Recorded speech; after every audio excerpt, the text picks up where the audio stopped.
Hi guys, நம்ம இன்னைக்கு 3/4 cup அளவுக்கு டார்க் சாக்லேட் எடுத்துக்கலாம்.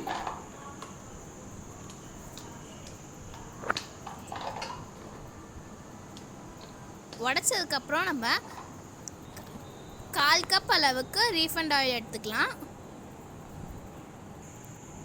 அதுக்கடுத்து 1/4 கப் அளவுக்கு அன்சால்டட் பட்டர் ரூம் டெம்பரேச்சர் இருக்கு அன்சால்டட் பட்டர் எடுத்துக்கணும்.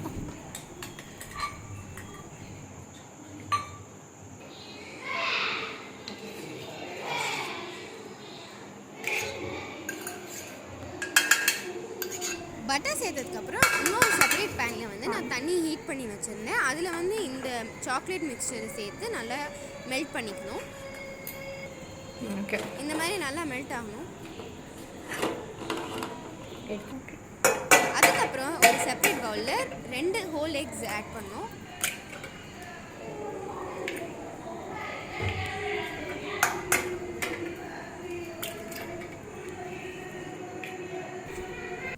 அதுக்கடுத்து 1 டீஸ்பூன் அளவுக்கு வெனிலா எசன்ஸ் சேர்த்துக்கலாம்.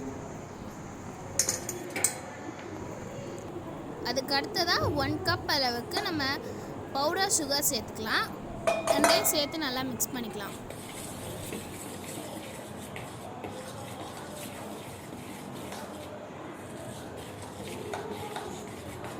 நல்லா கட்டியே இல்லாத அளவுக்கு நம்மளுக்கு மிக்ஸ் பண்ணிக்கலாம்.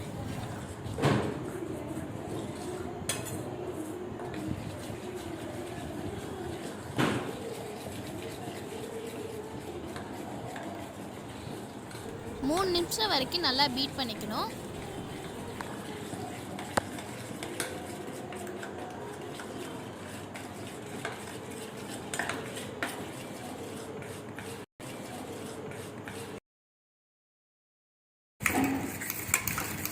இந்த மாதிரி பீட் பண்ணதுக்கப்புறம் நம்ம மெல்ட் பண்ணியிருந்த சாக்லேட் மிக்சர் இதில் சேர்த்துக்கலாம்.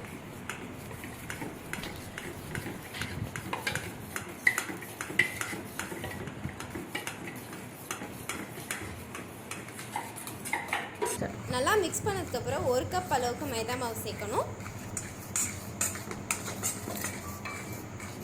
அதுக்கப்புறம் 1/4 கப் அளவுக்கு கொக்கோ பவுடர் சேர்க்கணும். இதெல்லாம் சேர்த்துட்டு நல்லா மிக்ஸ் பண்ணிக்கணும். இப்போ உங்களுக்கு பேட்டர் கெட்டியாக இருந்ததுன்னா 2 டேபிள் ஸ்பூன் அளவுக்கு பால் சேர்த்துக்கலாம். இந்த கன்சிஸ்டன்சி வந்ததுக்கப்புறம் நீங்கள் பேனில் இந்த மாதிரி ஆயில் பேனில் சேர்த்து அவனுக்குள்ளே வைக்கலாம். இல்லைன்னா நம்ம குக்கரில் கூட சேர்த்து பண்ணிக்கலாம். கேக் பேட்டர் பேனில் மாற்றினதுக்கப்புறம் இந்த மாதிரி ஒரு குக்கரில் எடுத்துகிட்டு அதுக்கு மேலே ஒரு ஸ்டாண்ட் வச்சு நம்ம கேக் பேன் வைக்கணும். இந்த மாதிரி வச்சதுக்கப்புறம் ஆனால் குக்கர் வைக்கிறதுக்கு முன்னாடி பேன் 10 மினிட்ஸ்க்கு முன்னாடி ப்ரீ ஹீட் பண்ணி வச்சுருக்கணும். இதை மூடிட்டு நம்ம லோ ஃப்ளேமில் 30 to 35 மினிட்ஸ் வச்சுட்டா நம்மளோட சூப்பர் ஃபஜ்ஜி ப்ரௌனி ரெடி. அவ்வளோதான் கைஸ், நம்மளோட ப்ரௌனி ரெசிபி ரெடி. இது ரொம்ப சிம்பிளாக ஈஸியாக பண்ணிடலாம். தேங்க்யூ ஃபார் வாட்சிங். நல்லா